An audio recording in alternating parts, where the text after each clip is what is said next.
Good evening and welcome to the Eclectic Radicals. Sorry for the delay. We had to go over some of the parameters for the interview since Christina is a candidate for office and we don't want to get her in too much trouble. But at the same time, I don't want to tone things down too much. So we just wanted to make sure everything was on the right page before we're going forward. As always, I'm Chris Richards, the Eclectic Radical.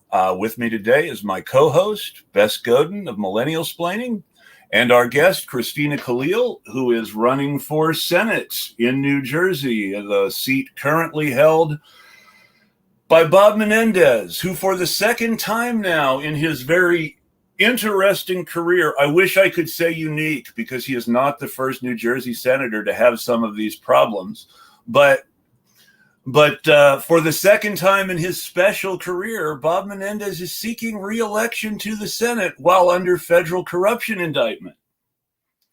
And so I figured it's just really important to have somebody from the Green Party on to talk about the New Jersey Senate race, and who better than the Green Party candidate for Senate? Yay! Welcome, Christina. Thank you. So my name's Christina Khalil. I'm running for U.S. Senate. I'm an actual grassroots. I work two jobs. I work to help people. My job entails me making sure people don't fall through the cracks. But now, because of poor policies, too many people are falling through the cracks, and I'm no longer able to get people the effective help that they deserve. And so many families and individuals are just continuing to suffer. So I decided to take it to the top, and from the top, fix everybody at the bottom individually and make effective policies. That makes sense. I wish the Democrats would try something like that one of these days. They might have better results. Yes. But then, maybe that's not what they want. At full disclosure, I am her new communications director. So thank you so much for the position. And I'm just starting out. So this is going to be our first interview together as a campaign force. Let's do it. This is exciting. And this is also why we had to work out some parameters before the show, because I've not had a co-host who worked for the campaign before. And this is all kind of new for everybody, so give us some leeway. But we're all here to express our own personal opinions and try to make some change in this world. So let's do it. So for a bit of history for folks who aren't into New Jersey politics, Bob Menendez is one of the more establishmentarian senators in the Democratic Party. He's a guy who is indistinguishable from your typical Republican on most foreign policy issues. He's the guy who sits in the room with Marco Rubio and Ted Cruz and the CIA people to plot coups in Venezuela and Nicaragua. He looks like a blanched potato with hair. Well, he's just so you don't have So you also have to understand his political background. He is from a family that are pre-Castro era Cuban refugees, which is to say they left while Batista was still president, before Castro took power, because they thought Batista was a little too left-wing.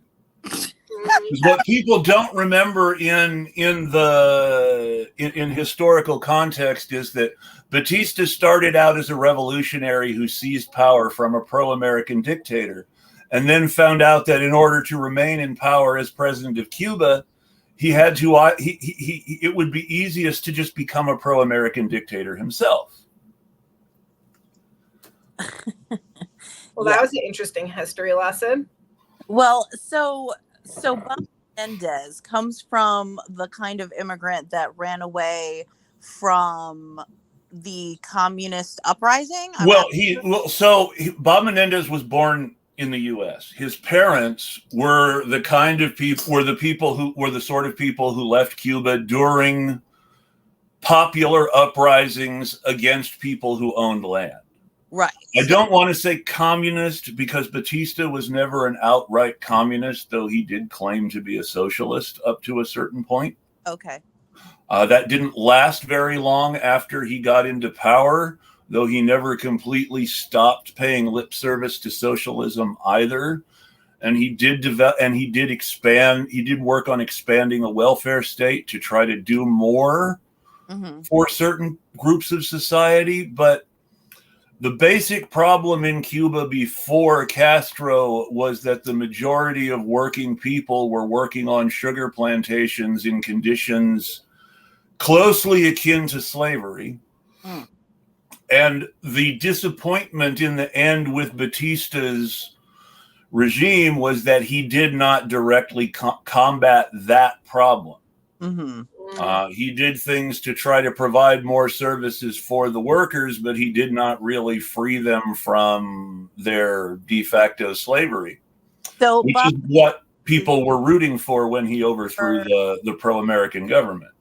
But Bob Menendez's parents were like the plantation owners and were. Now, I don't know if they were plantation owners themselves, but they were definitely concerned by the idea of overthrowing the landlords. Yes, right, indeed. So they had some kind of financial stake in the ruling class at the time. They had something to lose, and they were afraid of losing it. Is the best way to put it. Without being too specific. So how does this influence Bob Menendez's choices in office? Well, I mean, you can and I'll shut up and let Christina talk after this, but I think you can draw a clear line from my parents thought Batista was a communist revolutionary to cooperating with the CIA to plot coups in Latin America against potential communists. Wow. Yeah, it also speaks on why he fights for policies that actually go against the working and poor class citizens in this country, and why we're struggling, because he doesn't believe that people should be equal and that wealth should be distributed on an equal balance, and that he also doesn't support the ideas that people should be able to pay for rent or a mortgage and buy food with a little bit of money left over with just one job. So we're able to see where his ideologies and his beliefs stem from, and it's clearly not for the people. Yeah. And on top of that, he's corrupt. Yeah. Now, New Jersey has a history of corrupt Democratic Party politics. One of a previous one-term incumbent senator named Joseph Torricelli, whose nickname was the Torch because he was so good at both raising and spending campaign money. He burned through it so fast, they called him the Torch, but there was always more because he was always taking so much in. But so he came under federal indictment while running for re-election. And he said, "Oh, it's no big deal. I'm going to run for re-election." But then the Democratic Party dumped him and ran Frank Lautenberg instead, despite not really going through the primary process. And Lautenberg lost to the Republican because the Republicans said, "Hey, they had a crooked candidate and they pulled a crooked trick on their crooked candidate. How can you trust this candidate either?" And the Republican ended up senator that way. And then I think Menendez beat him after he ended up being a one-term senator, if I remember right. And then Cory Booker got his seat. I think the senator passed away, and he just snuck right in there. Well, yeah, Cory Booker, the Democratic senator passed away, and Cory Booker was the party choice to succeed him, and ended up winning the primary. I believe Larry Ham ran against him in that primary too. Yeah, I could be wrong. No, I think he ran against him in 2020. I know that, but I think he ran against Booker in that primary too. Though I could be wrong. Maybe I have to look. I thought he only ran against him one time. You might be right. I could be misremembering. But then that's important to understand is that Menendez does have a couple primary challengers. Andy Kim was the first to announce he was challenging Menendez when all this corruption stuff broke. And Andy Kim is exactly who the Democratic Party would want to keep in that seat if Menendez was gone. He's a guy who's spent his whole career making the party bosses happy. Well, there's currently in the Democratic Party, there's a lot of fighting going on. I bet. Because Murphy's wife is being handed the column A section, the entire line. On the line. Oh, yeah. So now that's interesting. I had not known about that. Yeah, Murphy is using his power as governor to get endorsements by Norcross and a whole bunch of people. And she's not even working for it. And she on record said that she's not paying a dime for this entire campaign, but we have no idea where her money's coming from. And there was also a conflict of interest because the Department of Health was running a commercial with her voice. So the establishment Democrats are backstabbing each other, basically. Yep, it's corruption versus corruption. Wow. Now I know about the line from my involvement in New Jersey primaries in 2020. Yes. So I know what a big deal that is, because what they do is they put all the candidates they want you to vote for in one column. Yep. Oh. And so if you are going to vote the party line, it's really easy to just go down the list and check off all the candidates they want you to vote for in that one column. And then they spread the other candidates all over the rest of the page in a way that would just make it harder to find them and tick them off. Mm-hmm. It sounds like a minor thing, but I mean, not. if you have an hour for lunch to vote and you have to eat too because you only have an hour for lunch, that's a big deal. And it really is. You know, most people do not pay attention to local politics, right? Like you wouldn't have one of the candidates for Congress was telling me in 2020 that he did not expect to win unless they were successful in their challenge to the line, because the line is so important to the way people end up voting in New Jersey primaries. Yep. And in the recent election in November, people were calling for a ceasefire in November.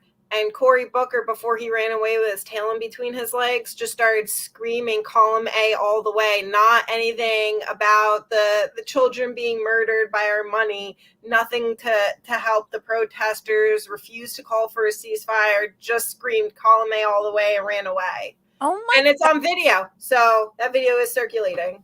That's our senator that we elected. One of the classiest people ever. That's the guy who still tries to tell everybody he was progressive and offered himself as a progressive alternative to Joe Biden in 2020. Said he was running for president because the thing he cared about most was decriminalizing marijuana, because it was hurting black men to be charged for marijuana crimes. And then he supported Joe Biden, who who has said repeatedly that he doesn't think marijuana should ever be decriminalized. And this is okay. So substance abuse is one of the fields that I've worked in for so many years.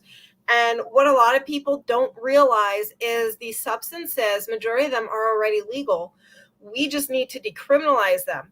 Fentanyl is legal with a prescription. Opiates are legal with a prescription. We got every benzo. We got barbiturates. We have marijuana with a prescription. We have so many substances out there. Some states you don't need a prescription. But we need to decriminalize, to focus on recovery and saving people's lives. We shouldn't criminalize people for having a disease. Yeah. Well, I would put, the only thing I would push back just a little bit is that I know some drug users who would deny that they have a disease, and that our entire social approach to drug use is backward and Puritan. And that's an argument that I won't try to trap a Senate candidate in right now, because I understand the downside. But it's worth understanding that when we talk about addiction, we're actually talking about people who are being bullied by the state, not necessarily wanting to do what the state says because they're being bullied. Well, and we can go into this because I could debate anybody in this field. You know what I mean? And Sure. I support harm reduction. This is literally my career, and this is what I fought against judges, prosecutors, a whole bunch of wonderful people on. Like, we have it designed where people are dying. And for example, for opiates, and when it comes to heroin, we are not growing. It's illegal to grow opium.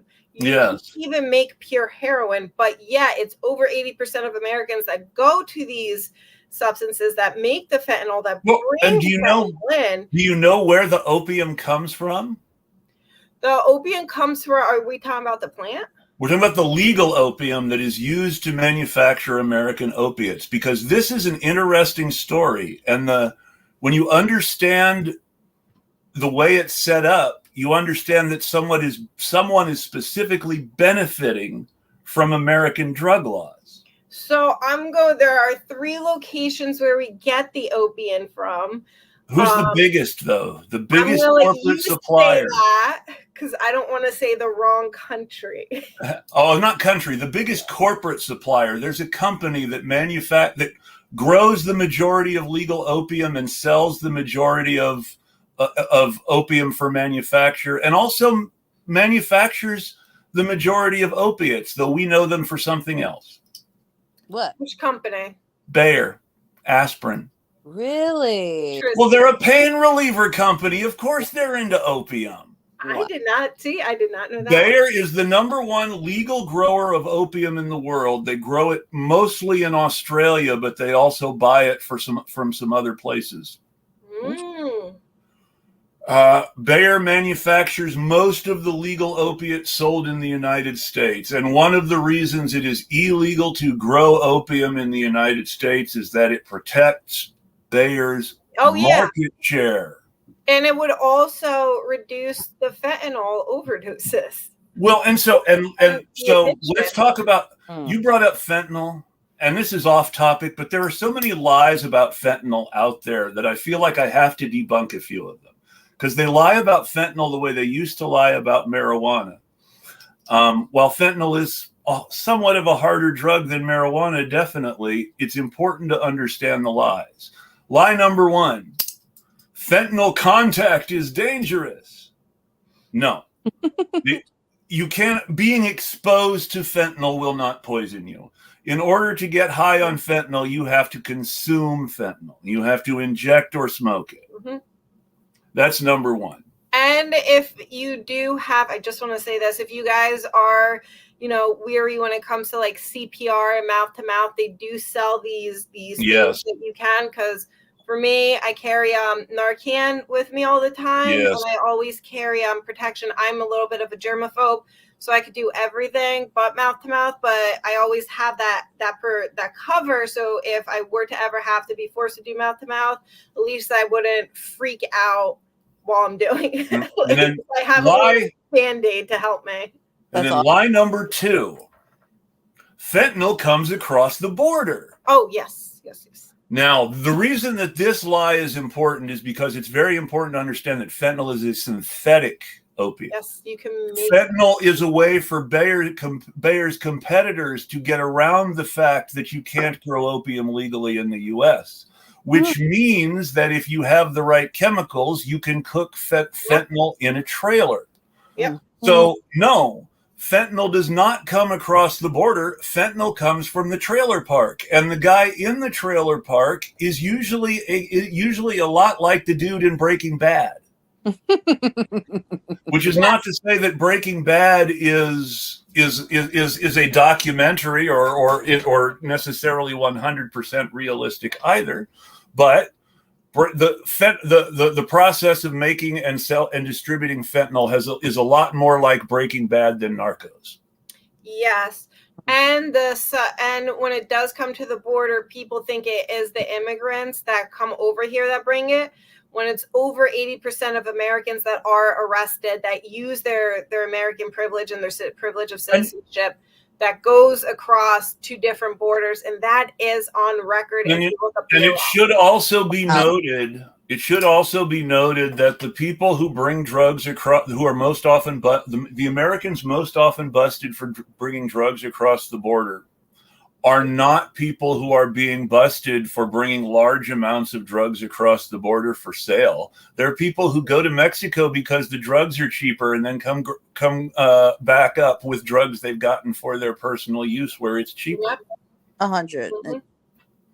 So this whole idea that fentanyl comes across the border is deliberately put out there by people who want other people to be scared about the border Mhm. and not to be scared about their white Christian neighbors and the police, because police corruption is fundamental to businesses like fentanyl. You can't have an organized drug business without police protection. Yeah, well, you could branch out larger and say that, the entire war on drugs, right, was created for racist purposes. It was. Yes. Oh, Biden proved that. Well, last year in 2023. What even is a drug? What even is considered a medication and a drug and whatnot? Heroin was specifically declared illegal because it was associated with black people at a time when the federal government wanted to kill the Black Panthers. Mm-hmm. Marijuana was specifically declared the most harmful thing ever by the federal government and put on Schedule 1 at the same time as heroin for the specific reason that marijuana was associated with the hippy-dippy peace movement and that the Nixon administration wanted to kill the leaders of the peace movement. Mm-hmm. So marijuana was specifically made illegal because of its association with white communists, and heroin was made illegal because of its association with black people, so that they could bust black and white communists specifically. And what's more, in private interviews with journalists that have since been published, the people who made this policy said, and yes, we knew we were lying about how bad marijuana and heroin actually were, but we didn't care because we knew we could get away with it. Yep. Like they know they're getting No, away with it. I want to be clear about this. Again, not because I'm advocating heroin use, but because I am saying that even something like heroin, which we have a very different mental image of than marijuana, the federal government has acknowledged lying about how bad it is. Yep. Mm-hmm. And honestly, when it comes to harm reduction in lives, I'd rather there be heroin than fentanyl on the street, because at least so here's this brings us to the third lie. People cut stuff with fentanyl and don't tell their customers. So now people do overdose. However, the number one source, and this is from people I know who do drugs and have been involved in the drug business. Mm-hmm. I do know people who have sold drugs for a living. I know people who only stopped selling drugs for a living because they went to federal prison. Mm. And what they will tell you is you would never, ever sell someone fentanyl without telling them you were selling them fentanyl. Because if they don't know that they are using fentanyl, they will use heroin dosages and they will die. And you will have lost a customer. And you will never make money from that person again because now they're dead. Well, it's so interesting because here in New Jersey, it's sort of like a reverse effect. Now everyone in that uses it in the communities, when you go out there, they are very well aware there's no more heroin. It's all straight fentanyl. Yes. And then when someone overdoses, it, because of how bad the disease is and how addictive the substance is, they'll tell you themselves, because they've told me, your goal is to find that dealer because you think that substance that led to that other person to overdose is the best version of it, and you think you're invincible. The number one, that brings us to the lie number 4, overdoses. The number one cause of overdose is not somebody not knowing that they're doing fentanyl or having good or not having good fentanyl, or it's cut with something's cut with something bad. The number one cause of overdose is forced rehab. We put someone in rehab for 30 days and they cannot touch drugs, and they come out absolutely jonesing for something, and they go right to their dealer, but their tolerance has gone down. Well, yeah, and that goes toward poor policies, because we have now allowed insurance companies to dictate a person's treatment, where when we have someone in for 30 days, it's even dropped to 28 days, they'll say, I'm not ready to go. And the facilities will say, well, your insurance isn't paying anymore, so you have to go. And that leads straight to relapse. But that gets into the area of voluntary rehab, which is very different, because voluntary rehab has a very high success rate. What doesn't have a very high success rate and kills people is forced rehab. Yeah. You know, when the judge puts you into rehab instead of sending you to prison, but you don't really want to quit. Yeah. So you're talking about drug court. Yeah, I'm talking about the idea that the medicalization of addiction, in order to force people into medical treatment that they don't want, that will therefore not be successful, but will increase the likelihood of their death. Mm-hmm. Yes, yeah. So that would be drug court, probation, parole. Yes. The legal system is involved to push the families. Yes. If there's no legal system involved, the success rate is so much higher. It's the difference that, and I hate to use them as a source because I hate libertarians, but Penn and Teller used to have a show called Bullshit. I like on Showtime. I don't care. And there is a great episode of this old show they did called Bullshit about drug rehab. Mm-hmm. Voluntary rehab, where people want to quit, has like a 90% success rate. Better. It's actually not, I'm not saying it's fun or easy, but quitting if you want to quit is much easier than we are led to believe by society. Oh, 100%. Now, the reverse of that, forced rehab as an alternative to the criminal justice system, because of the medicalization of addiction and the desire to treat it like a medical condition and not a crime, when really the only reason it's a crime is because it was decided that it should be. Yes. Rather than really to protect society. So the medicalization of this sort of artificial crime. I just want to say it's a crime because the doctors can't prescribe it. Exactly. If you get it without a prescription, yes, that's where the crime is. Yes. Also because, of course, prescription drugs come from corporate manufacturers who are making lots and lots of money. And your dealer on the street does not make a profit for any corporate capitalist out there. Mm-hmm. Yeah. But with that in mind, the forced rehab business, which makes people lots of money, because let's remember that most of these rehab clinics are charging either the individuals themselves or the state for all of this forced rehab. The forced rehab has a less than 15% success rate. And the people who are most likely to die of overdoses are people who are just getting out of their forced period of rehab and really jonesing. Well, not only that, but you don't get to the core root of the issues within 30 days. So, you're leaving a forced rehab in the same situation that you came in. You want to be able to deal with the person's housing situation, make sure they don't go back into a triggering or a homeless environment. You want to make sure that they have a job set up if they're able and willing to work, or you need to make sure that they have SSD if they are not capable of working, because there are a lot of people with disabilities out there that don't, and I'm saying this for a fact, that do not know how to read and write and do not have assistance, and they are homeless and they are using substances, and they don't know how to, they need help getting to a doctor to get these forms filled out. But where you have to get to the root cause of the issues, and a lot of the times rehab wouldn't even be needed if you get to the root cause of the issue. Also, it's also important to remember that there are a lot of people who are considered addicts by the system who are actually pain patients who are self-medicating because it is cheaper and it is cheaper to get illegal opiates than legal opiates. Oh, much and cheaper. Because your dealer will not put you through the ringer that because a drug dealer will not put you through the ringer that the medical system puts you through to get the pain medication that you actually need.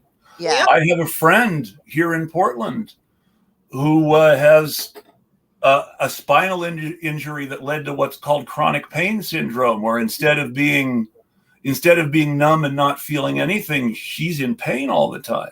Yeah. She needs some fairly serious pain management medication, but the system puts her through the ringer to get it and always wants to try to treat her like she's drug seeking. Yes. Well, that's another thing. They shame people that need pain management. And but even beyond that, we have people as a result who are they're going to a drug dealer for pain medication because the drug dealer isn't judgy with them like the doctor. Yeah. And sorry, you go ahead. I had a personal experience with that with my last back surgery. It was, and part of this too is because of I think the Trump crackdown on opiates. And because I had a back surgery in 2017 and I had a pretty easy time comparatively getting pain medication that I needed compared to the time that I had my second back surgery, because they literally wanted to send me away with like extra strength ibuprofen. Like they didn't care that I had a slip disc and that I needed a microdiscectomy. They did not care that I couldn't walk. They did not care that I couldn't do my job. You know what I'm saying? They like literally treated me as a drug seeker, even when I went to a place that was supposed to be for pain management. They referred me to physical therapy. And when I went to physical therapy, it made my situation worse. Well, physical therapy. And this is the big thing that people who aren't in the medical profession or who haven't been injured and therefore needed to undergo physical therapy don't understand. Physical therapy makes pain worse before it makes pain better. Well, even if physical therapy is to restore function, not to treat pain. Therapy should have been given to me after I had the surgery. Yes, because physical therapy fucking hurts. Yeah.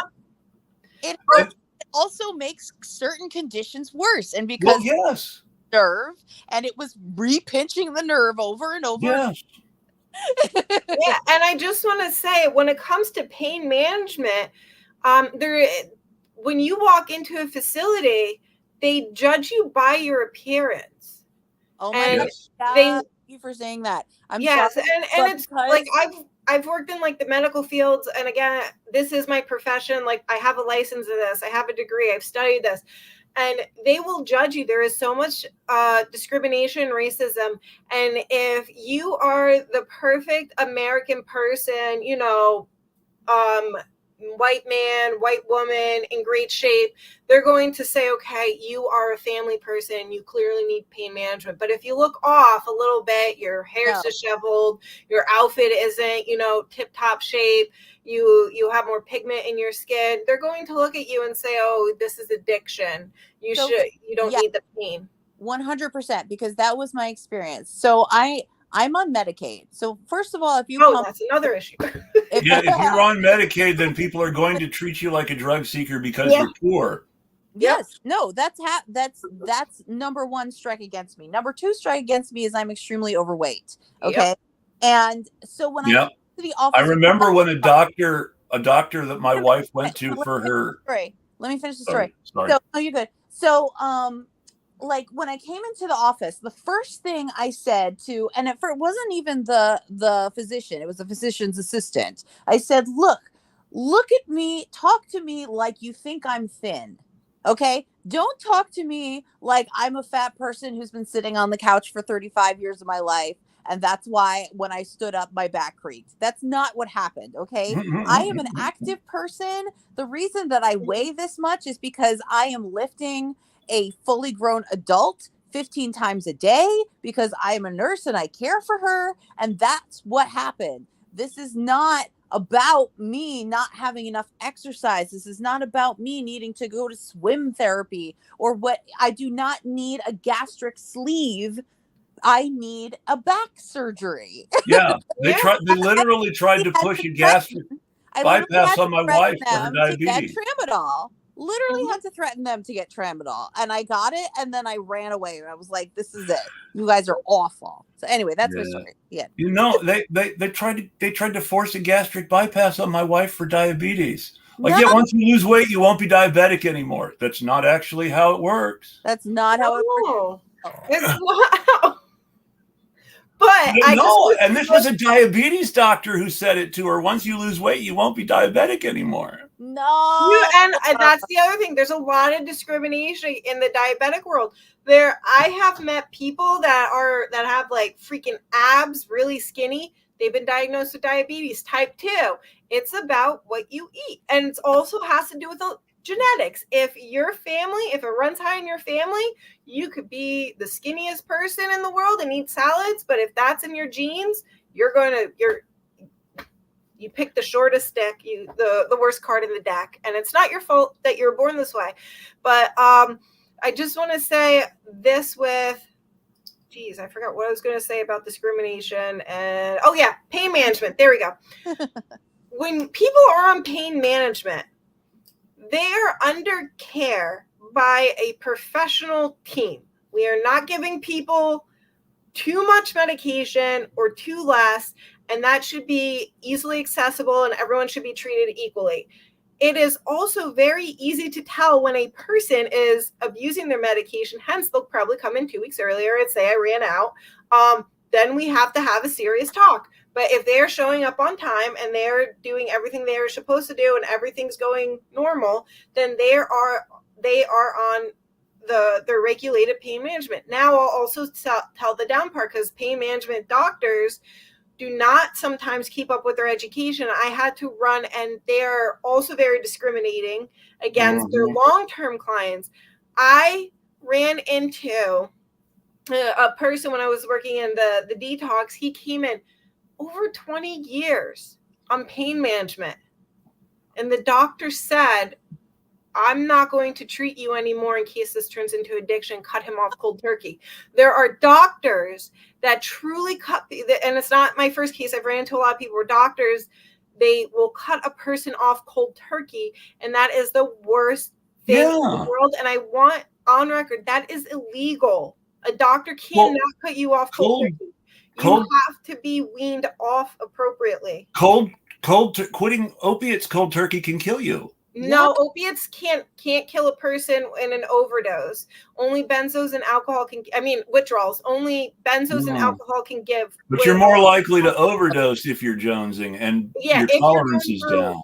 Withdrawal with opiates, you're going to feel close to death, but it will lead you to going on the street to buying something to lead to an overdose. But when it comes to withdrawals, if it's just opiates by itself, you will not pass away. It's benzos and alcohol and barbiturates that you can die from the withdrawals.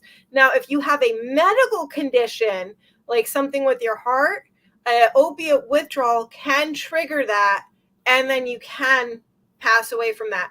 I do not recommend anyone at any point in time to ever go through withdrawals by themselves without supervision. I know there are a lot of people that do it.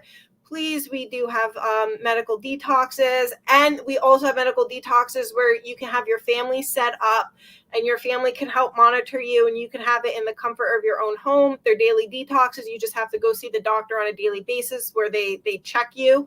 And there are some places that can come to your home. I would encourage you to reach out. If anyone does need any help, reach out in your area and see what you do have and see what your insurance does cover. And please attend protests so we can get more people to cover, and elect people like me so we can get more things covered, because I want families to stay together. And don't vote for Bob Menendez because he was against healthcare anyway. Yes. Oh. And so is Andy Kim. And remember that all the other candidates in the primary have said that they're going to support Biden if he's Yes. for president. I am the only one that will not support Biden. And this goes to my problem with Larry Ham, who I mentioned earlier, because I read an article where he was talking about how he really, really wanted to follow the politics of Dr. Martin Luther King Jr. And I believe that he has a more realistic picture of Martin Luther King Jr.'s politics than some Democrats. But I also believe that he greatly undercuts it when he says, but I'm going to support Joe Biden for president because, he's the Democrat and I don't want Trump to be president. What? So, which he said, I should note. On Larry Ham, and then tell me specifically where he said that, because I heard about Larry Ham and I've heard good things, but I don't know specifically. No, I totally understand. Yeah, because so just for a full, zooming out for a full picture of your Senate race, we had Bob Menendez, who was indicted more than once for corruption charges. Do you want to get a little more specific on that? Actually, Christina, just toss out a couple ones. So the first one was his first indictment. There was concerns, and it was basically his billionaire buddy was bribing him the same way Harlan Crow bribes Clarence Thomas, to put it simply. That's a good summary. And he's the his defense, AIPAC donor. His defense, which ended in a hung jury, was, well, he's my friend. Yes. He wasn't bribing me. He's just my buddy and taking care of me. Yes. Okay. Yes. So really close to Clarence Thomas's defense too. Yeah. Yeah, that's not great. I wanted to draw attention to that. So thank you for both of you bringing it up so I could make that clear comparison. Thank you for making that comparison.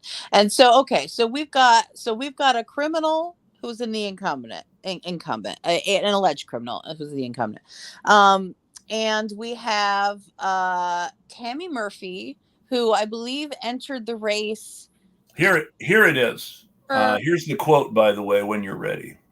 Oh, okay, cool. Yeah. No, so I just want to paint a picture of who we're talking about here. So, yes. So we got Tammy Murphy, who is the wife of Phil Murphy. Yes, Phil Murphy, governor. And she has not really been doing too much campaigning on the ground. We haven't really seen her do anything other than I'm getting constant emails from the Democratic Party asking for money for her. I'm not sure why. I'm not sure what she's going to do with that money, but there it is. Then we've also got Andy Kim, right? And he's been, I don't know when he got into the race, but I think he got into the race earlier than Tammy. He was the very first person to announce that he was going to run against Bob Menendez. Oh, wait. And because the record, I was the very first Democrat. Oh, the very first Democrat to announce he was going to primary Menendez. And he was also saying that Menendez should not seek re-election. And because I did not actually know about Tammy Murphy even running until very recently, my assumption was that Andy Kim was the guy who the National Democratic Party was putting up there as the replacement for Bob Menendez with their official seal of approval. And that was why he was declaring his primary candidacy. Yeah, I think that there was a time when that was true, actually. And then he got into the race. I think that happened because it was between Mikey Sherrill and Andy Kim, but they needed permission, just like I needed permission. Yes. They told me I needed permission. They needed permission. Mikey Sherrill did not get permission. Andy Kim said, well, I'm not going to ask for permission. And then Bill Murphy wants to keep power. So he at first was trying to take Bob Menendez's seat by having everyone go against him to ask for his his resignation, Bob Menendez said, no, I'm going to fight this. So then he's like, well, I can't force you out of the seat because it's going to look wrong. I'm going to have my wife with no experience who's going to take, responsibility for certain things that have been passed where she's never done any work in any of it. Well, organizations did groundwork to get certain policies passed. Now, I always feel uncomfortable about this because I'm a man, but there's this idea that being somebody's spouse and they're a politician and they're in politics somehow makes you qualified to hold office too. 100. She has zero And qualifications. and we have lots of historical cases. In one case, and I do want to point out that in the case of Gabby Giffords in Arizona, it's a husband who chose to continue the wife's political career. So it's not just wives who do it. That's true. But where did we get the idea that somebody's spouse is qualified to be governor or senator or congressperson because their spouse was governor or senator or congressperson? Nepotism. So when Hillary Clinton was saying they're holding me down, she was actually saying I deserve this out of nepotism because this is the Clinton family's prerogative. Okay, so let me just interject some feminist history here. So the idea that you would be the one assisting your husband doing his daily job is something that comes from a patriarchal system. That is something that from the idea of a lord of the manor. Yes. Wife that is running things for him and while he's doing the crowd work. It's also a little bit dangerous because we don't elect someone's spouse to office. Yeah. They weren't elected to do that work. It is exactly absolutely. And I don't love when it happens no matter who does it, whether it's a man or a woman that takes that spot at the end of the day. Although I do understand in certain cases that where the incumbent was deceased, but that's a different case. Term just because they know, if they're involved. But that's the thing, you can't always assume. Well, that's the idea is the spouse knows what that person would have done. Yeah. So you cannot assume that the other person is going to be like completely knowledgeable about the other person's job, right? And I doubt that Tammy Murphy is. I mean, this isn't even a situation of that because she's not trying to take Phil's job, right? Like no. This is not apples to apples here exactly either, because she is acquiring power for like the Murphy family, right? Yeah. Her husband wants her to have this job. He is sort of expanding their power by trying to snag a Senate seat. So it's more of a conquering.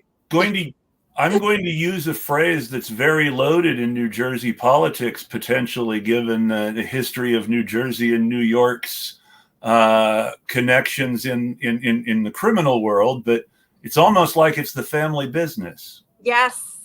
Mm-hmm. Yes. And that's what they turn it into.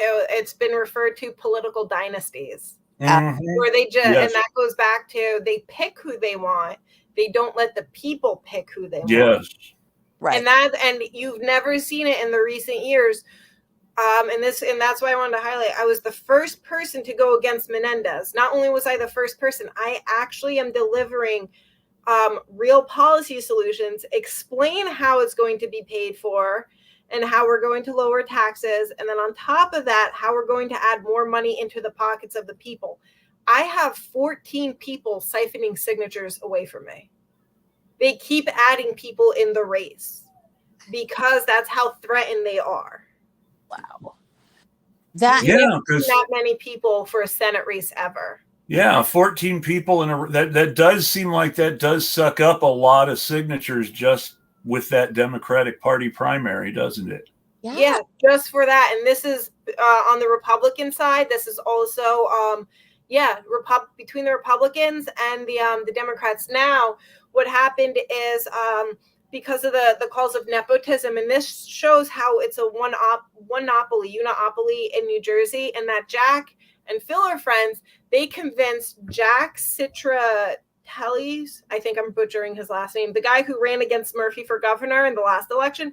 They convinced his wife to run for office. So now nobody can say, they were trying to say, well, no one could say nepotism because now Jack is going to run for office and his wife is going to run for the Senate seat, and that they're all just one big set of friends. And that Phil, what a lot of people don't realize, Phil and Tammy used to be Republicans. They switched to Democrats. Oh. Now, and she donated a large amount of money to Bush, the older Bush's campaign.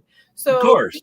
Yeah, this goes into you, and no one, No. even Democrats, even the progressives, not one of them are calling out this level of corruption, and no one's going to work for the people. So they're here drowning and pushing out the only candidate in New Jersey that says, I'm here for the people. Hillary Clinton and Joe Biden are ex-Republicans. Well, to be fair, Joe Biden was an independent whose first political foray was supporting a Republican. And it was a little different because the Republican was running pro-civil rights against a Dixiecrat. I do want to be a little bit fair. By the way, that one political campaign at the beginning of his career where he supported a pro-civil rights Republican against a Dixiecrat, that's what Joe Biden is talking about when he says he marched with Dr. King. Nothing else. There's no other civil rights work in his record except that one campaign at the very beginning of his political career where he supported the pro-civil rights Republican against the Dixiecrat. Yep. He did have some nice ideas that sounded good when he was a county supervisor. He had an idea about moving public housing out into the suburbs to make the suburbs more integrated, which seems a lot like gentrification now when you really think about it, though. Well, because it means moving people out of the city and letting businesses and developers take their prime urban homes. Yeah, well, not only that, but how did he plan to do that if he's not planning to amend the Rothschild? Let me look it up. Well, this was back when public housing was still a thing in the late 60s, early 70s. The really damaging stuff about projects passed while Biden was in the Senate and helped pass it. So he's the one who ended up making it illegal and difficult to do what he suggested doing when he was a county politician, which is kind of funny, really. That was also before credit ratings. Mm-hmm. He's one of the people who voted to give us credit ratings. Oh my gosh. It's important to understand how much of the modern world is because of Joe Biden. Credit ratings. He helped vote for credit ratings. There were no credit ratings before 1975. The housing.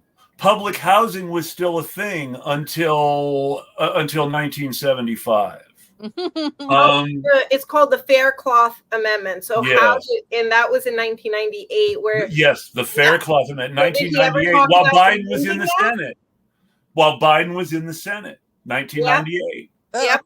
So he wanted to build more public housing in the suburbs before the Faircloth Amendment, but he had passed the Faircloth Amendment, which made it impossible. Wow, so he was never for it. He just does what the Dems do. No, he may or may not have been for it when he was a county politician, but once he was in the Senate, he was happy to vote the way people wanted him to vote. There you go. He literally did that for his last election. I'm going to give you promises. 1973 is when the Biden-Eagleton Amendment passed the Senate, which ended busing in America and locked in white only and black only schools as a real thing, and not something that we could fix with busing anymore.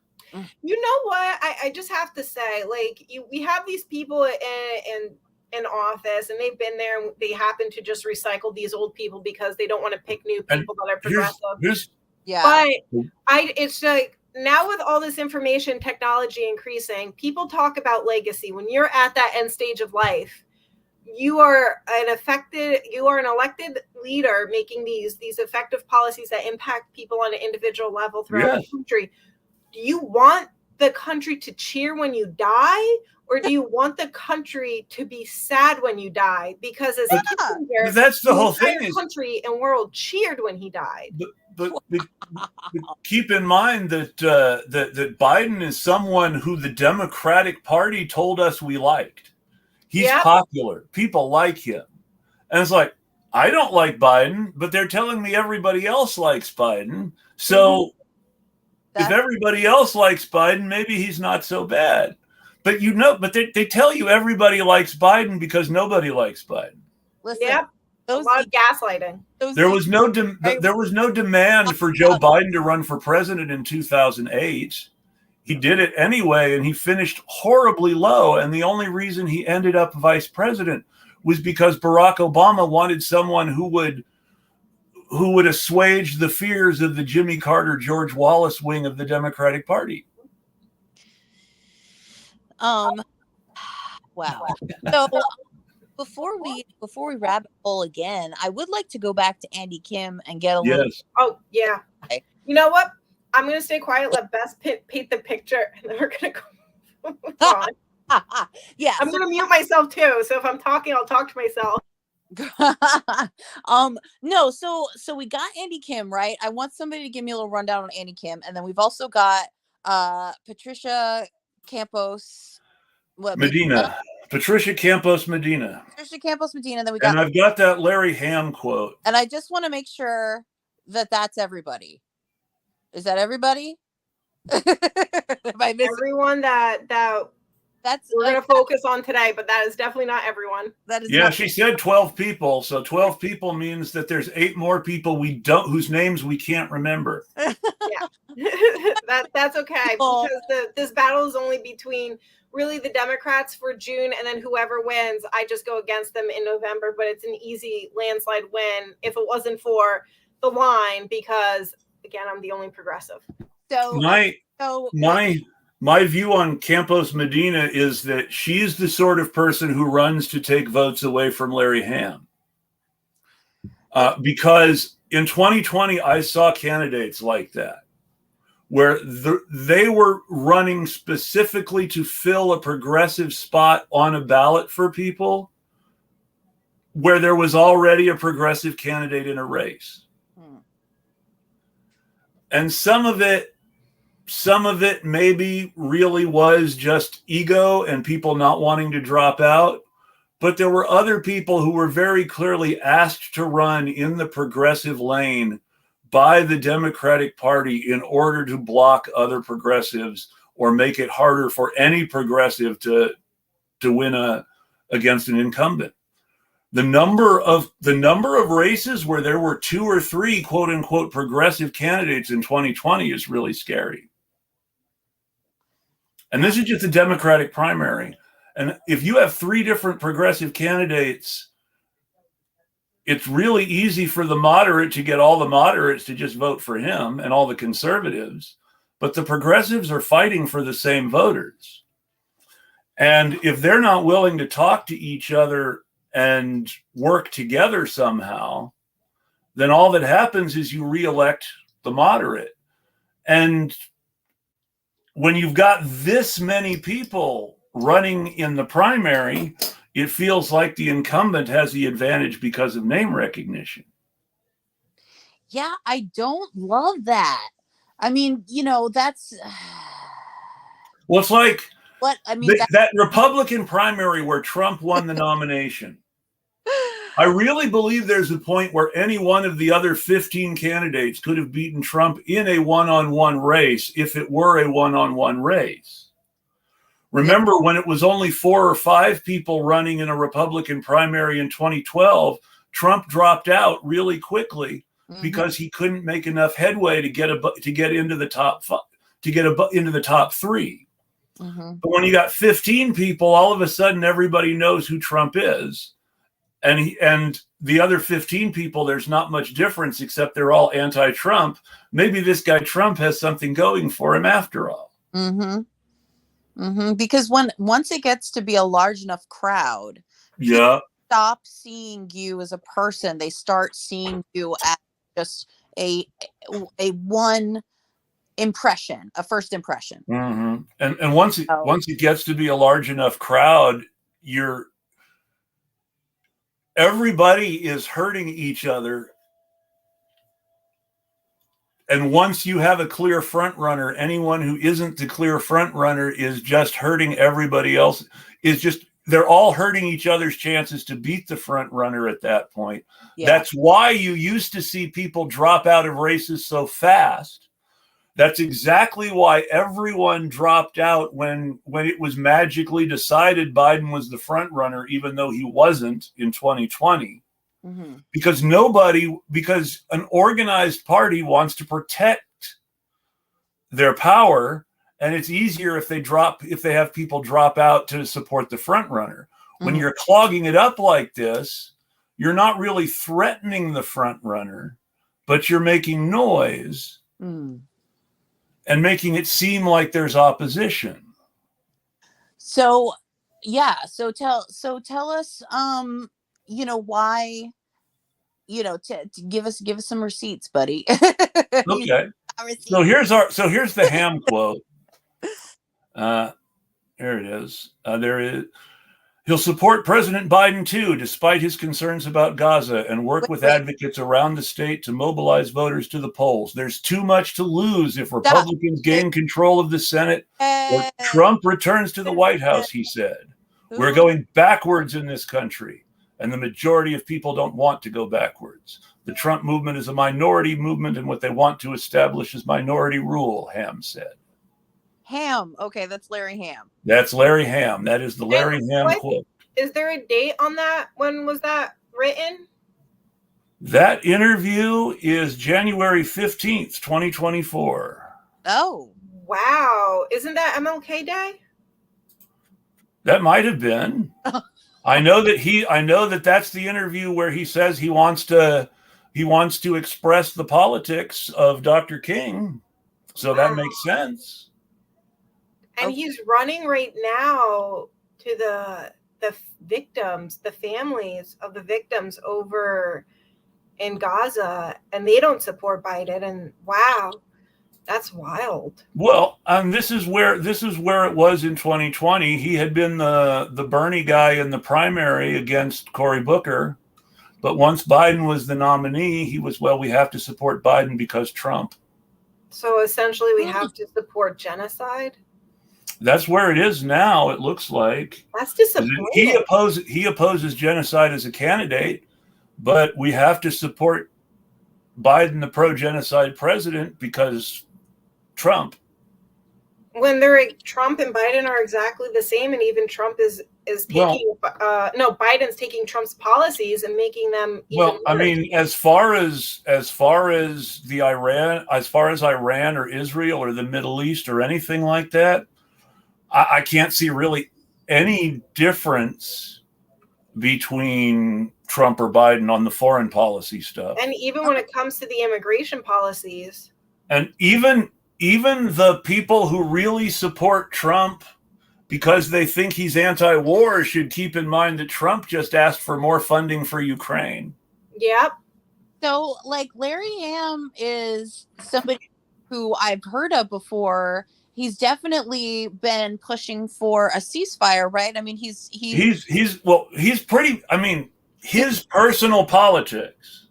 If you were really able to separate his personal politics from his support for Joe Biden, the way I'm sure he would, he would tell you that he supports a free Palestine, and I believe he does. Yeah, but he supports Biden for president because Trump.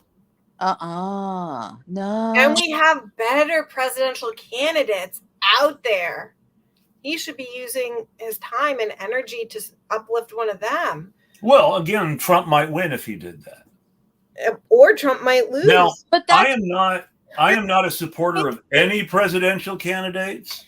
I will go out on a limb and say that right now. Yeah. What I am saying is not myself an endorsement of any candidate. But, for example, Cornel West got one of his first organizational endorsements a few months ago from a Black Democratic Party group in New York.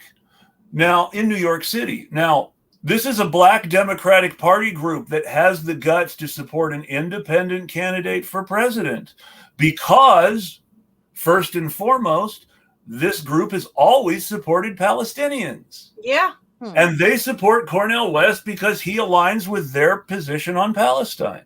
Yeah. I have questions about the Cornel West candidacy. I have questions about some of Cornel West's personal relationships and friendships and some of his business relationships. But all that aside, you have Black Democrats in New York City who are willing to support an independent candidate for president because of their position on Palestine. And Larry Hamm is saying we have to support Biden. And we don't have to support Biden. No. I will never endorse or support anyone that has harmed anybody in Gaza or has harmed anyone in the U.S. I can't. Yeah. I mean, my heart. This just drives me nuts because like this talking point of, like vote Biden or look at Trump is such old news. Like it's like not only did you get Biden in power with that, and we were already rolling our eyes, right, in 2020 when you were giving us that line. We were already rolling our eyes at Biden. Okay. So I'm old. Benefit of the doubt. But now that we've seen that Biden is literally Trump 2.0, especially on this genocide, because you think it matters whether or not, Biden is in power, Trump's in power, that genocide is getting funded by us.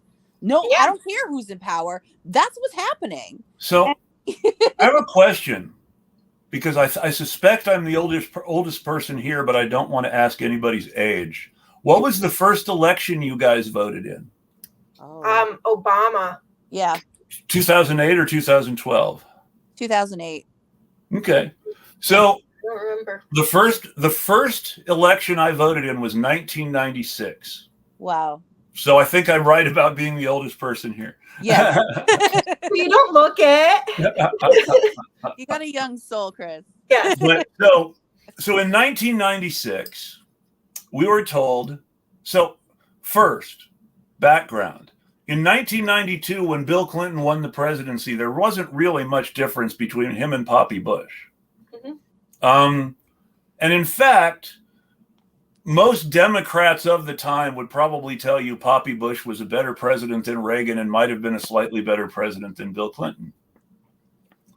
But he won the first time because of Ross Perot splitting people who normally would have voted Republican. And that's an example of where a third party really can make a difference. We got Democrats instead of Republicans because the people who voted for Ross Perot were people who otherwise would have voted for Poppy Bush. And Ross Perot ran for president knowing that he would force certain responses from the Republican Party by making it impossible for Poppy Bush to win re-election in 1996. 1992. Now, in 1996, Clinton was running for re-election. And while Ross Perot was running again, he did not take nearly as many votes as the novelty did the first time around. And second, he was still taking them away from people who would have otherwise voted Republican. So, to a great degree, everything you see from Republicans after Bill Clinton is an attempt to please the Ross Perots out there. Because what did Ross Perot do? What did Ross Perot do before he ran for president? Well, he normally donated money to Republicans. And so they wanted the Ross Perots out there to be donating money to them instead of running against them. Mm-hmm. And so that's why the Republican Party went so far right, especially on economic stuff during and after the Clinton years. And the Democrats, believing that Bill Clinton was the one who had saved them, kept doubling down on Clinton triangulation, even as the Republicans kept going further right. Mm-hmm. But in 1996, when Clinton was running for re-election against Bob Dole, who wasn't much different than Clinton or Poppy Bush as far as his politics, two things happened. Number one, the Newt Gingrich types took over the 96 Republican convention, and the result was a stream of really awful homophobic speeches. Ooh. And we were told in 1996 that in order to protect our gay friends and neighbors and family members, we needed to vote for Bill Clinton. Okay. That's 1996. And nothing's changed. In 2000, we were told we had to vote for Al Gore or we would get W. Mm-hmm. And in 2004, we were told John Kerry was the absolute best person possible to beat W, and we had to support him. You know what? I remember that election very well, and I wonder if maybe that was the first election I voted in. I can't remember. But the reason I mention this is because people have been telling me that I had to vote for a Democrat I didn't like in every election that I've been voting in since 1996. Yes. Wow. Excellent point. And I just want to say I've only been involved in 4 elections, I want to say. And I'm at the point where I'm fighting for what I believe in, and I will continue to fight for what I believe in, even if I lose, rather than support or fight for someone that's going to harm my neighbor and friend. Absolutely. The best quote ever is from Eugene Debs when he was running for president from his prison cell, where he was in prison during World War I for agitating against the draft. I'm serious. They locked up Eugene Debs during World War I for his anti-draft demonstrations, and he ran for president from his prison cell. Oh, Eugene Debs. And he said, I would rather vote for what I want and not get it than vote for what I don't want and get it. Yep. And I agree with that 1,000% because it is a policy choice. Not one Palestinian had to die. Not one. And if nothing else, we could have cut off the guns. So it wasn't our responsibility. Even bringing it back to the U.S. country, not one, the 60,000 U.S. Americans that committed suicide, that was a policy choice. The 68,000 a year that died due to lack of medical care, that's a policy choice. Homelessness is a policy choice. Homelessness is a policy choice. Absolutely. We have, depending on how you choose to figure the math. Yep. We have anywhere from 10 to 30 empty homes for every homeless person in America. And that's what drives me crazy. And I'm always telling people, we have more available housing and apartment complexes out there. There is no housing shortage or reason to be building these horrendous luxury apartments just to slap $3,000 a month rent on them. Yeah. And that's the thing. There are plenty of complexes, but the rent is too damn high. And it's because of these pilot programs, because they don't pay taxes for 30 years. Then you have the residents in the city that have to pay their taxes and their own taxes for 30 years. Mm-hmm. Which is ridiculous. But then these luxury apartments are saying, well, we're not paying taxes, but we're going to charge you $3,000. Every tax cut given to the wealthy and to corporations is taken right out of the pockets of a working class person who getting assistance from the government and from a middle class person who actually pays taxes. Yep. It's really disturbing. Not to go off topic again, but we brought up Patricia Campos Medina. For a second, because I definitely don't know her. Well, there's a quote from her too. Let me find that. If I can find that quote, that'll teach you a little bit about her. Aggressive. There's another quote. Yes. I'm looking a little bit at her website right now. It seems There like it is. she is making a very big deal about the fact that she was a refugee from war in El Salvador. Yes, But- I but- believe this is the same. We're looking at the same quote. Yeah, I but am the then only candidate just- in this race who lived in a war zone. I am calling for an immediate ceasefire. Okay. But before you finish that quote, she worked for Obama, and Obama created how many refugees? And she endorsed. Well, and on top of that, in the same paragraph, this is the very next paragraph after I was a child during the brutal civil war in El Salvador. So one paragraph starts, I was a child during the brutal civil war in El Salvador. The next paragraph starts, I can condemn 100% the terrorist crimes committed by Hamas against the people of Israel, which is taking an Israeli dog whistle against the people in Gaza and running with it. Yeah, that's the first thing she says. Well, so the first paragraph is just the introduction to what she's saying. It's just one sentence. Okay. The second paragraph is her spiel about why there should be an immediate ceasefire. But then the third paragraph immediately pivots to condemning Hamas. Well, She does get back to condemning the deaths of women and children in Gaza in the third paragraph, but she needs to take that whole paragraph to condemn Hamas before she feels comfortable condemning the deaths of women and children. Yeah, just read that whole paragraph. That sounds ridiculous. Yeah. So, I was a child during the brutal civil war in El Salvador. Growing up, I saw the violence of war, daily artillery attacks, dead bodies in the streets, bombings, kidnappings, and disappearances of family members, neighbors, and the deaths of countless civilians. I remember military helicopters landing in my backyard, troops taking over our family home, and my immediate family torn apart, with us children suffering displacement and family separation that lasted for 8 years. Now, between this paragraph and the next, I am going to take a moment to say the U.S. government supported all of that. Peter, Paul, and Mary wrote a song about that. Oh. The U.S. government paid for the military helicopter that landed in her backyard so the soldiers could take over her family's house. Wow. Mm-hmm.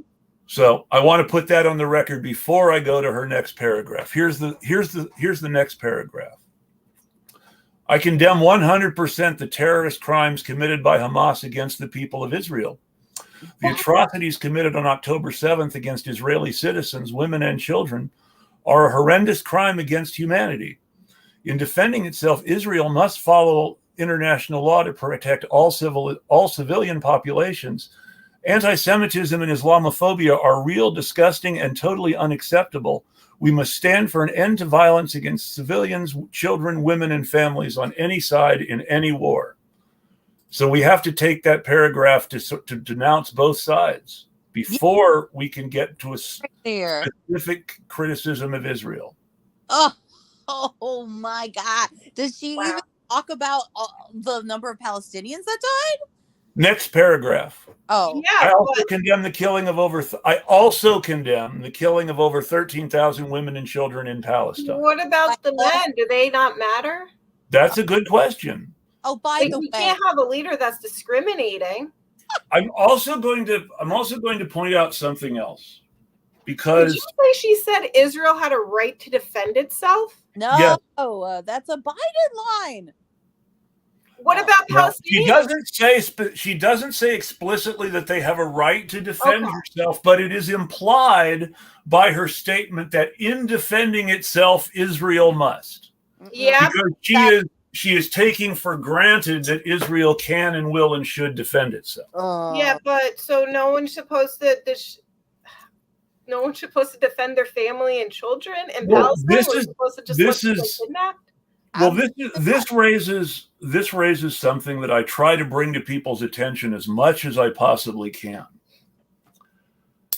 The question of civilians in Israel is tremendously complicated for two reasons. Mm-hmm. Reason number one is that you have non-state actors in the form of settlers groups that have their own militias and their own terrorist groups who are not now active in the Israeli military, but who perform in a paramilitary role. Mm-hmm. Some of them come from Orthodox groups that have exceptions against military service in the Israeli Defense Forces, but who engage in their own terrorism against Palestinians on their own. Not all of the ultra-Orthodox Jews in Israel are the Torah Jews. Yeah. Second, and this makes it even more problematic, you have the occupation and the fact that Israel is a militarized state in order to maintain that occupation. Every Israeli citizen on turning 18 either does military service or serves 60 days in prison. If they call you up again, do another 60 days for refusing again. Mm-hmm. So everyone in Israel who doesn't have a religious exception is a soldier, a reservist, a veteran, or an ex-con. Mm-hmm. That's one way to brainwash the population. Yeah. Now, keep in mind that there are a growing number of people willing to go to prison for 60 days every time they're called up rather than serve. Much the same way that we saw resistance to the draft during the Vietnam War here in America. Good. Now, with that in mind, it's tremendously important to understand that despite resistance to the draft, public opinion polls were still telling us in 1970 that most Americans supported the war. Mm. So it's important to understand that whether the numbers are legitimate or not, public opinion is still telling us that most Israelis support a very hard-line prosecution of the war that most Americans would consider criminal. At the same time, even many of those Israelis think that Benjamin Netanyahu has gone too far in all sorts of areas. Mm-hmm. But that's beside the point. The U.S. president supports what Netanyahu has done and keeps giving him the bombs. And then essentially, sorry to cut you off, essentially the two progressive Dems are supporting Biden, who supports Netanyahu. Yes. Wow. Mm-hmm. The bar is set really low. I mean, so there's literally nobody running as a Democrat that hasn't said, I'm going to give up my seat and go ahead and promote Biden or whoever's winning. The only good news. Just want to highlight, I have condemned Israel for arresting people. I have publicly stated that for arresting the citizens that refuse to engage in this genocide. I have condemned Israel for allowing this occupation and having such failed leaders in place continue this war on innocent human beings. And I have condemned Biden, and I'm not afraid to call out failed leaders in office that have done nothing but waste money and cause a whole bunch of unnecessary bloodshed, because that's a policy choice. People don't come back from the dead, and I can't stress that enough. You can't revive a person when a person dies, especially in a brutal way. That stays with the family for the rest of their lives. You can't rewind that and say, oops, that's spilt milk. That's not spilled milk. That is a permanent decision. I don't think Joe Biden, and I'm calling Joe Biden out on this because of things he's personally said in the past, and I don't want to accuse people of supporting him, of sharing his feelings, so I'm mentioning him specifically, but I don't think Joe Biden sees people in countries other than the United States as completely human. Yeah, I agree with that. He once made a comment that it would not affect U.S. policy in any meaningful way if Haiti completely sank into the ocean. Oh my God. Did he say that? Yes. He kind of huffed. In a TV interview. He was on the news on CNN or whatever when he said it, or NBC back in the day. It might have been before CNN. But and this is where it's the beauty of the United States of America, and what a lot of people don't, especially in office, don't realize. This country is full of immigrants. We have people from Haiti, from Palestine, from the Middle East, from everywhere. When you are in office, especially in this country, you have to represent every single person. We are the core. The U.S. is the core of the world. You have the responsibility to represent every single person, every single country that lives in this country. You cannot discriminate. You cannot look down. You cannot say their life is invaluable. That is what a failed leader does. Well, I mean, I don't disagree with you, but by that token, we've been failing at least since all our leaders have been failing since the Cold War, at least. Oh, yeah, they definitely have. 1000%. They've been failing over and over and over again. Yeah. And it's time. And that's why I left the Democratic Party. I learned from my past mistakes, and we learn, we get up, and you know what? I'm not going to repeat my past mistakes, because those lives that died and have died, they are not going to die in vain. And that is why I'm running as a Green Party candidate, because I want the freedom to call out the injustices, and I need the freedom to actually make the policies and work for the people. I need the freedom to make sure not another person suffers. I just thought while you were talking, and that was very good. I just thought of really the best indictment of the Democratic Party that I can think of. I was sure, despite the fact that I thought most of the other stuff that he was saying was bullshit, I was sure that Joe Biden would at least save the post office. And we're at the point where the Democratic Party can't even nominate a presidential nominee and elect a president who is willing and able to save the post office. Mm-hmm. And what a lot of people don't realize is the Senate with my office is we are close to the president. So being in office, yep. I have the freedom to not agree with everyone, and I have the freedom to challenge everybody right there and then. And that's why I'm running for U.S. Senate, so I can call out right to their faces, where everyone else would just clearly fall in line and vote yes to continue to support. Or even if they don't vote yes, I'm going to go ahead and criticize people who people have been praising for their stand against Biden to some degree too.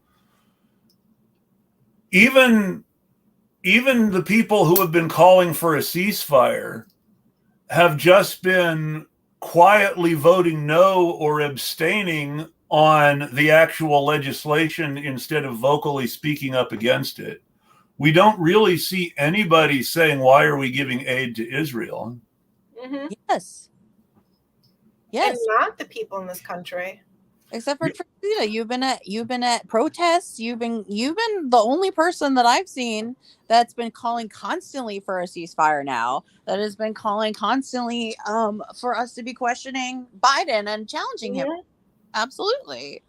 Well, only person where, because I will say there are lots of people saying things, but I definitely know they're not all running for office. No. I meant in this race. I'm sorry. Yes, no, I get that. And I just want to say that across the country, Bess, I can't remember if I told you. I know I was going to forget something talking to you yesterday. Okay. I'm part of. Oh wait, no, we did talk about it. I'm working with other real progressives that are third party or completely independent, that do challenge the entire establishment, and they have been drowned out just like me. We are working on a coalition. Yes. Of now we're going to be really challenging not just the system not just the duopoly in New Jersey, but we're going to challenge it completely countrywide. Oh, I love that. Yeah. I like the sound of that. 2024, it's going to get dirty. Humanity versus inhumanity. Yeah. Sounds good. This coalition specifically around the Palestinians, or is this like in general? It's the focus is not only ceasefire, but holding accountability And I have been also sharing my platform, not just because the importance is keeping it home. We want to focus on the U.S. as well. But my policies to help Palestine when it comes to the ceasefire is also going to be booming the U.S. economy and giving livable wages to everyone in the U.S. And we're going to be able to afford everything with just one job and more. American crumbled, absolutely. And we're going to be at the same time rebuilding Palestine, and we're going to be removing the horrendous leaders in Israel. And when it comes to the 1 or 2 state solution, I support Palestine and the victims in Israel of the Netanyahu regime to make that decision together on how they want to move forward, because the U.S. needs to stop getting involved in everything. These are adults and these are human beings, and we've already destroyed their lives. And I'm the only one speaking up on this too. It's not just Palestinians that we're hurting, and Chris, you brought it up. We are also paying for Netanyahu to hurt Jewish people in Israel. Yes. He has been beating rabbis in the street. Yes. Children have been getting harmed in the street. I mentioned the Torah Jews. So one of the things that I really want people to understand about Israel, this is a good thing. It's not as depressing as everything else, but there's a depressing part that comes after. There is a neighborhood in Jerusalem that is the oldest place in Palestine that has always had Jews living there. Jews have been living in that neighborhood of Palestine that neighborhood of Jerusalem since before the Crusades. If any Israelis can claim, well, I shouldn't say Israelis because they don't call themselves Israelis, they call themselves Palestinian Jews. But if anyone in Israel could claim to be indigenous to Palestine, it is the people in that neighborhood in Jerusalem. Well, there are people in that neighborhood in Jerusalem who fly Palestinian flags because they do not recognize the occupation. And the Israeli cops beat them up and arrest them and take their flags away. And it just goes to prove this, that they are making this a religious war, and it is not a religious war. This is literally about settler colonism and colonialism. They beat up the Jews who have always lived there to protect people who are moving there from the U.S. and Russia. Yep. And not even to protect their lives, but to protect their ability to steal someone's house. Yep. And that's important to understand when we talk about who the settlers are. While the settler movement is Israeli, a great number of the actual settlers are moving to Israel from the U.S. and Russia, becoming citizens, and then immediately going to take somebody's house. Yep. And displacing or this is what if everybody remembers hashtags about saving communities in Jerusalem from a couple years ago, that's what this is. That's why they need to be saved. They were being evicted from their homes, so settlers who had just come in from the U.S. and Russia could be given those homes. And notice that I say the U.S. and Russia. Despite being enemies, despite supposedly being opposed to each other on everything, the number one country to send settlers to Palestine is the U.S. and the number 2 is Russia. And that's disappointing. Big time. And it shows you too, I mean, those Palestinian Jews that you were talking about, I would assume that they're not light-skinned. Right. Well, so that depends. So you have to understand that from a Western point of view, the Middle East is not as brown as Americans think it is. Yes. And I want to point out, I'm Egyptian. We come in every shade of the rainbow of skin color. There are black Egyptians, there are darker Egyptians, there are even lighter Egyptians than me. We vary, but it's our genetics. There are blonde-haired, blue-eyed Iranians, and the word Iran and the word Aryan actually come from the same root. Oh. All connected. So yeah, no, I know that you and I, Chris, have had a conversation earlier about how this sort of settler project is really about maintaining white supremacy in that area. When we say white supremacy, we are talking about European supremacy and the supremacy of the descendants of European colonists. Right. This is the one thing Canada and Australia and the United States and Israel all have in common. The majority of us are the descendants of European colonists. Yes. So that's I guess what I was trying to refer to, is that maybe we need to come up with a better word than white supremacy, because it's not actually in the skin. It's not about skin color, but it's because the conception of white is actually a sort of the conception of whiteness is actually a form of pan-Germanism.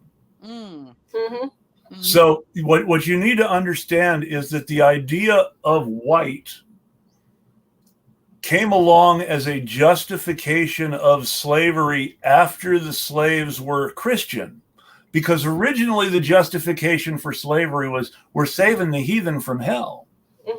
But once the slaves were Christian and not heathen, then you were no longer saving the heathen. Now you're enslaving Christians. So now you need a new justification. And this is where white versus black came into being. So like before that, it wasn't, like colorism sort of wasn't as much of a thing. It was more about so before the invention of whiteness, phobia? Before the invention of whiteness, the English and French thought each other were different races and hated each other in genocidal terms almost. Right. Oh man. Before the invention, you have to remember that one of the reasons for all the horrible atrocities in Ireland over so many years is because whiteness hadn't been invented yet, and the Irish were a different race than the English. Yes, and it's living out in full view in Ukraine, where they're sending poor whites to die, and the white supremacists do not see value in those white people. They don't see them as human beings. That's if they die, when they die off, that's more money for the people in power with the supremacist values, and their land gets to go to the government if no one's there to claim it. Since you mentioned Ukraine, and since you mentioned talking about poor people dying, I will note that during the siege of Mariupol, and the UN has documented this, you can Google it if you like. During the siege of Mariupol, the Azov division was actually using the people of Mariupol as human shields, was holding hostages in buildings that they were using as their bases, and was actually using a hospital as a base. But the Russians were still guilty of war crimes when they bombed the hospital, because they still bombed a hospital. And the actual UN report is very clear and direct in the war crimes being committed by both sides in Mariupol. The Ukrainians deliberately holding their own people hostage so that they would be able to say, look, the Russians are killing civilians, when the Russians attack them, and the Russians obliging them. Lord. Now, I will also point out that that similar UN investigations have never actually found any evidence of Palestinian groups using anyone as a human shield.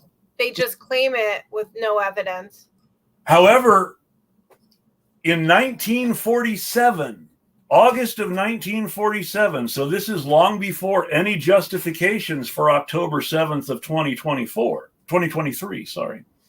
In 1947, the Haganah, they weren't even the IDF yet, blew up a farmhouse belonging to an orange farmer named Abu Laban and killed 6 children and his wife, in addition to 5 other people. 12 fatalities, 1 civilian woman, and 6 of them children.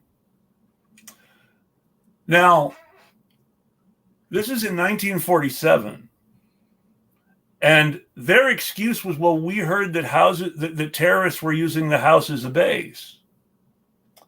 Well, this was also 1947, and and Haganah did not have planes, which meant that to blow up someone's house, you had to physically put dynamite around their house and blow it up at very close range. Yeah. Which means they knew who was in the house when they blew it up. That's so disgusting. Yeah. They saw the kids. We think that they're terrorists was a lie. Yeah. Mm-hmm. Yeah. It's not an uncommon tactic, I think. But they were killing whole families in 1947. They're still killing whole families now. Yeah. But we're supposed to believe it's because human shields. Yeah. Mm-hmm. Mm-hmm. Would they call it, if the Palestinians were blowing up whole families, the Israelis wouldn't admit to using human shields? And they've been on record actually using Palestinians. Yes, they have. Videos using also, children as human shields. Also, it should be noted that the entire ring of kibbutzes around Gaza could be considered human shields for the rest of Israel. Mm-hmm. Otherwise, why put those kibbutzes around Gaza? Yeah. Yeah. Because if you're besieging Gaza and you're putting settlements around the besieged cities, I mean, those settlements are now part of the siege and not necessarily civilian in their orientation, right? This gets back to the problem of the occupation. Mm-hmm. Also, there's the fact that that Haaretz has reported that the reason there was so much damage and so many things blown up was because most of the damage done on October 7th was done by the Israeli attack helicopters going after Hamas, even when it meant killing their own people. Yeah, and that was on record, and there's evidence of that. Yes. Yep. And then, there's evidence to say also that in that October 7th attack, that 2/3 of it was like Israeli IDF or this goes back to what I was saying before about universal service in Israel. Mm-hmm. When you're talking, they're saying, well, these are 18 and 19-year-old kids. Well, 18 and 19 is when they're serving in the IDF. Right. Mm-hmm. Which means they're off-duty soldiers. Mm-hmm. Mm-hmm. So you're talking about you can talk about whether or not it's a legitimate war tactic to attack soldiers while they're off duty. Well, the but U.S. doesn't. We're not talking about civilians. We're talking about off-duty soldiers. Yeah.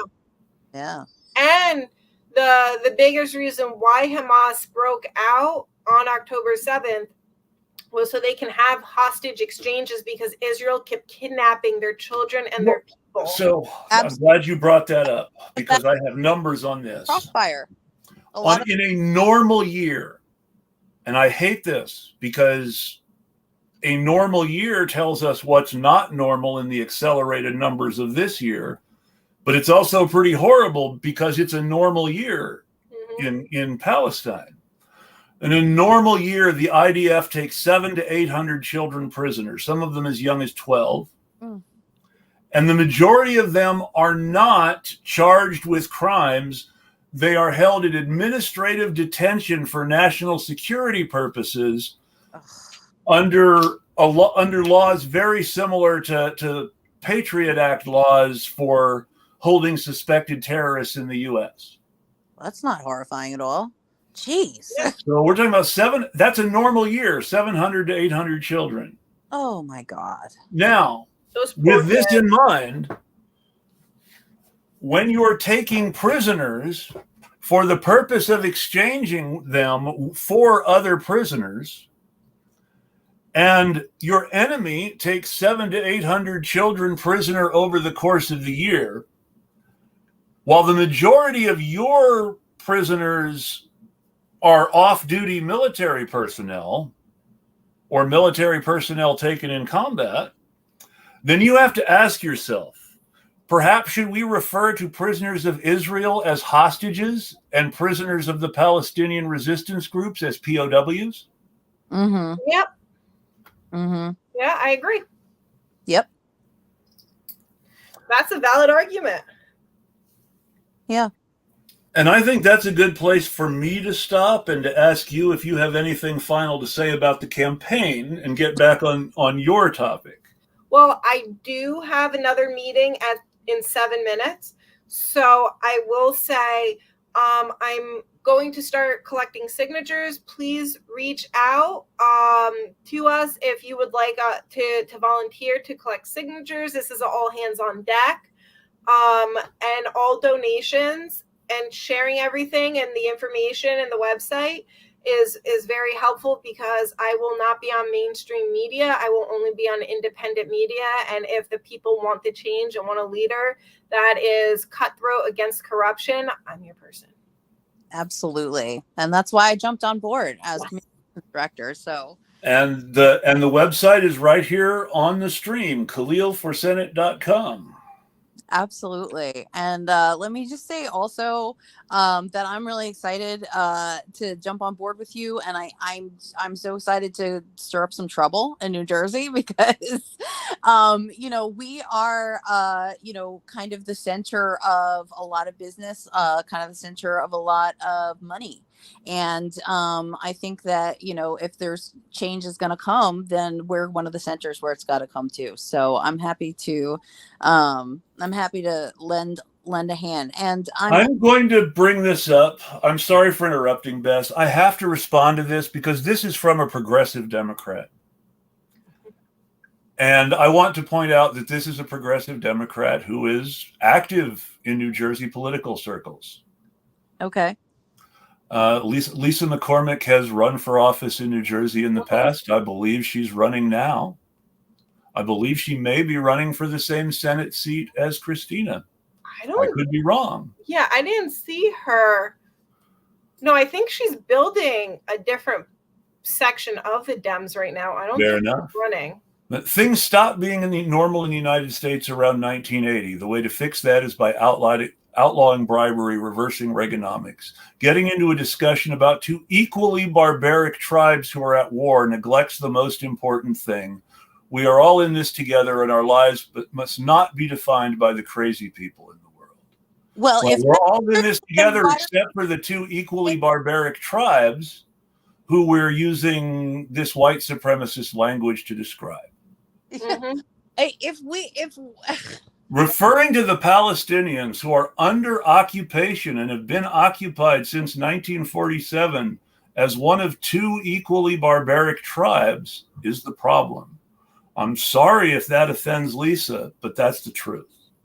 And Lisa, if you want to focus on what's going on here, then let's focus on the fact that our taxpayer dollars are going to bomb babies overseas, and they're saving the babies here. Right? Mm-hmm. Yep. I mean, this is an issue. This is an issue that affects our everyday life. This isn't an issue that affects our wallets. So our cops trained the IDF, and the IDF train our cops. What's happening in Palestine can happen here. I just want to say, because I do actually have to log off, one of my policies is a permanent payroll tax holiday. We're going to be giving more money back to businesses, large and small, and we're giving more money back to the people in their paychecks. And we're also going to be booming the economy by creating more business and more infrastructure in the U.S. That's also going to be helping other countries. So I'm the only person with trauma-informed and forward-thinking policies in New Jersey. So please support, share. Support, share, like, get involved, volunteer. And I'm here to change. And the only way to do that, the Dems told me to my face, they will not support Democratic policies or progressive candidates. The only way to do that is by breaking the duopoly in 2024. We cannot change it. We saw what happened to the fraud squad and how they flipped very easily. You can't do it within the party structure. It's impossible. Mm-hmm. All right, everyone have a good rest of your Sunday. KhalilForSenate.com, and I'll talk to you all soon. Take care. Thank you, Christina. And Lisa, I'm glad you're against killing children. But again, both siding the occupation and referring to people as barbaric tribes is not the way. I'm sorry. Yeah. I don't think anyone is twisting your words. I think that we are just reminding you that babies in Palestine are our responsibility too, as we are the ones sending them money and bombs. And if you don't want people to react to the way your words can sound and read, choose better words. Because I only know what you mean by what you tell me you mean. Yeah, because the Palestinians are not a barbaric tribe. That is no. And neither is Israel. I think Israel is supposedly the civilized West. That's our whole reason for supporting them. Yeah. And if we're going to say that Israel is a barbaric tribe, then the civilized West as a whole is a barbaric tribe, and that includes us. Yeah, and I mean there is a case to be made for that, but I highly doubt. I don't want to put words in your mouth, Lisa. So I'm not going to go ahead and assume you meant that.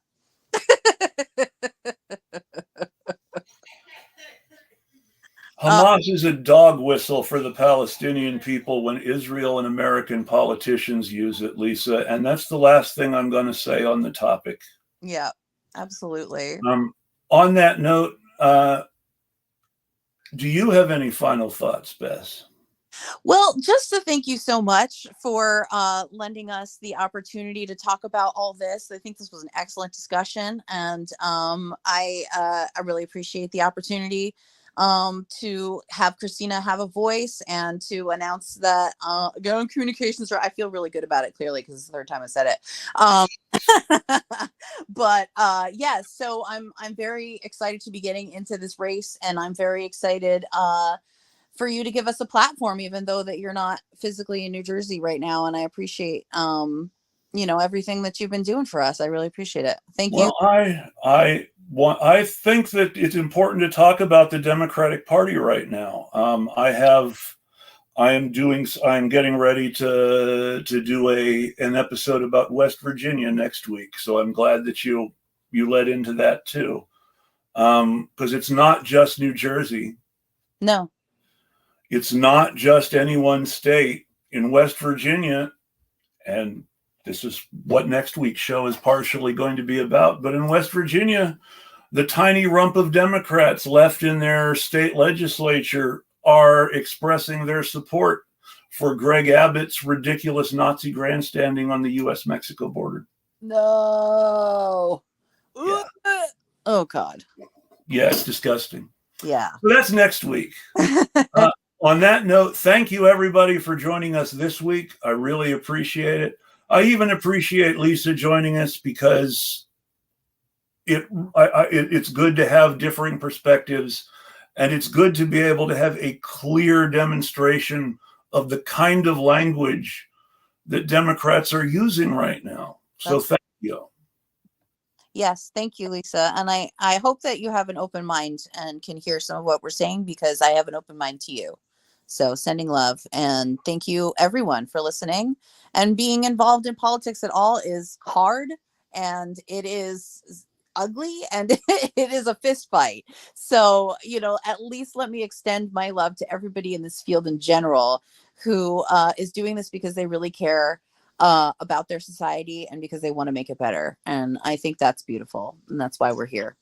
And I tend to agree, and I'm hoping that people can learn something from this. And ultimately, revolutionary political education is what we need, because we need to understand why elections are not going to save us.